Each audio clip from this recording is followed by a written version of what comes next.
اللہ کا ذکر کرتے رہا کرو، چاہے گھر میں ہو یا راستے میں، کیونکہ جس چیز کے سامنے اللہ کا ذکر کرو گے، چاہے وہ پتھر، پھول، درخت یا کچھ بھی ہو، قیامت کے دن گواہی دے گی کہ یا اللہ، تیرا یہ بندہ تیرے ذکر میں مشغول رہتا تھا۔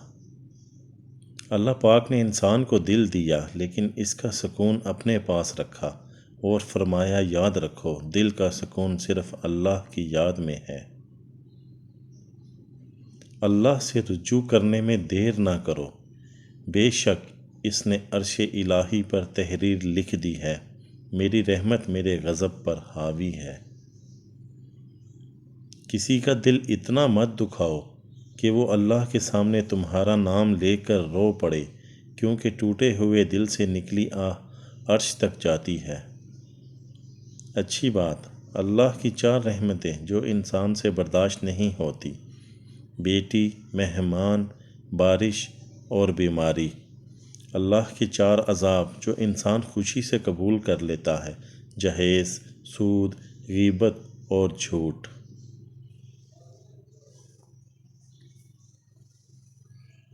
بسا اوقات آپ سو رہے ہوتے ہیں اور آپ کے لیے دسیوں لوگوں کی دعائیں آسمان کے دروازے کھٹکھٹاتی ہیں، کسی فقیر کی جس کی آپ نے مدد کی تھی، یا کسی بھوکے پیاسی کی جسے آپ نے کھانا کھلایا تھا، یا کسی غم زدہ کی جس سے آپ نے خوشی دی تھی، یا کسی اجنبی کی جس سے آپ مسکرا کر پیش آئے تھے، یا کسی مصیبت زدہ کی جس کی مصیبت میں آپ کام آئے تھے۔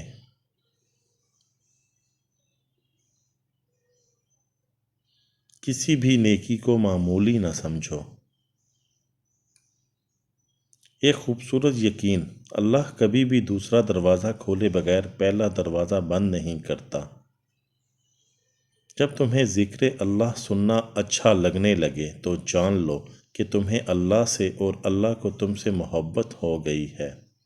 دنیا میں سب سے زیادہ مطمئن لوگ وہ ہیں جنہیں اپنے معاملات اللہ تعالیٰ کے سپرد کرنے کی عادت ہو۔ لہجے کی سختی دل کی سختی سے منسلک ہے، دل کی سختی اللہ سے دوری کی دلیل ہے، اور جو اللہ کا مقرب نہیں وہ مخلوق کا مقرب نہیں ہو سکتا۔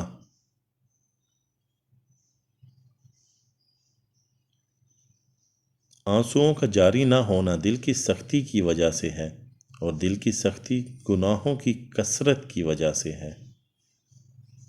سچائی اور نیکی کا راستہ دشوار ضرور ہے، لیکن منزل بہت خوبصورت۔ برائی کا راستہ بہت آسان سہی، لیکن منزل تباہی ہی ہے۔ انسان کے 3 حصے ہیں، ان میں سے ایک حصہ اللہ کا، ایک اپنا، ایک حصہ کیڑوں کا۔ پس جو حصہ اللہ کا ہے وہ روح ہے، جو حصہ اپنا ہے وہ عمل ہے، جو کیڑوں کا ہے وہ جسم ہے۔